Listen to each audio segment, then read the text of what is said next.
Hollywood still loves Brad Pitt, in case you were wondering.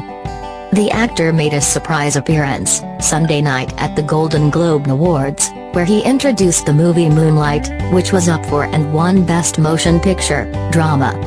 When Pitt took the stage, the crowd erupted in applause.